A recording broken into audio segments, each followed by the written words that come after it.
Hey guys, Alan here from AI's Tech Reviews, and today I will be unboxing and reviewing the Huawei Matebook 13 2020.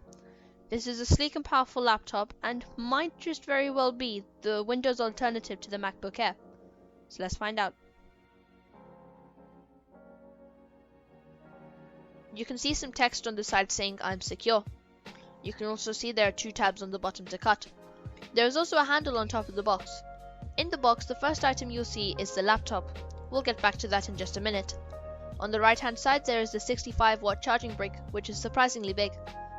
Just behind that you have an adapter which gives you a VGA, HDMI, one USB-C and one USB-A port. And behind that you have your USB-C to C charging cable, which also has a Velcro strap on it. Coming back to the middle, you have some paperwork here in this plastic bag, consisting of a warranty card and user guide. And underneath that is the laptop. It is held in place by 3 foam blocks, one on either side and one on the back. The laptop is inside this plastic envelope. Holding the laptop for the first time, it is incredibly lightweight and quite small. The laptop weighs 1.3 kilograms, is 14.9 millimeters thick, 286 millimeters wide, and has a depth of 211 millimeters. You can also see the Windows and Nvidia stickers on the bottom. What really drew me to this laptop was that Nvidia MX250 graphics chip. It was originally an MX150 in 2018, but was upgraded to a 250 from 2019. Opening the laptop for the first time, it really shocked me how small it was.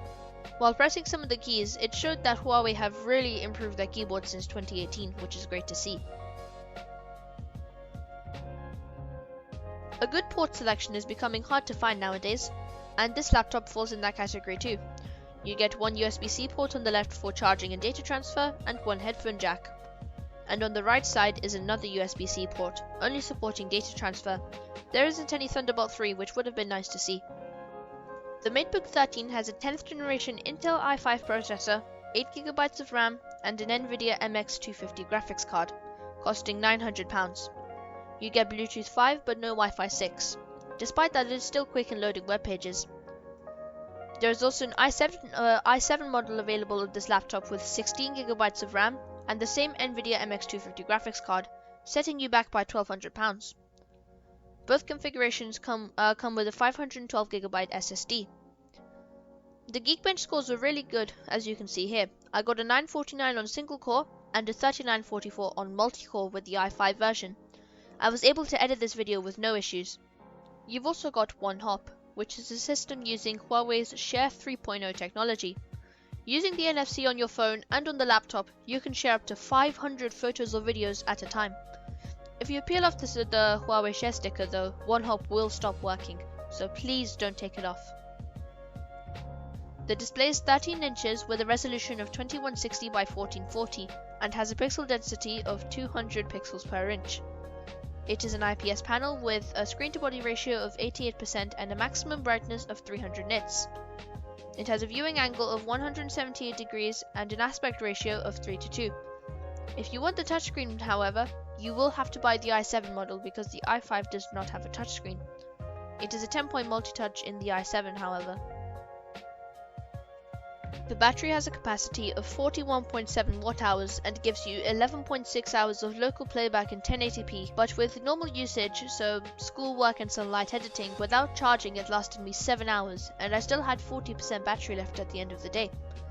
The massive 65-watt brick gives you 2.3 hours of office use in just 15 minutes, which is astonishing.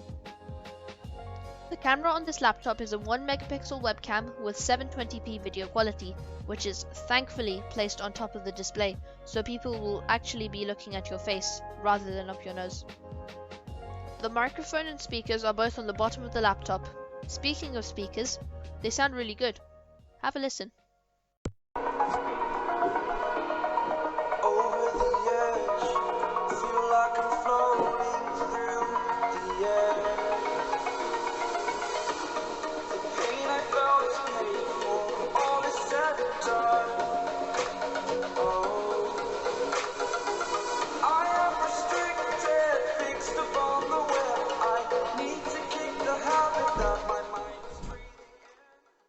At the start of the video, I said the Matebook 13 could be the Windows alternative to the MacBook Air, and I'd say it is.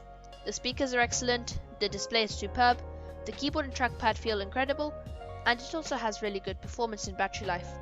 The only drawback is the lack of Thunderbolt 3. But to put it simply, it is an incredible laptop and I'd highly recommend you buy it.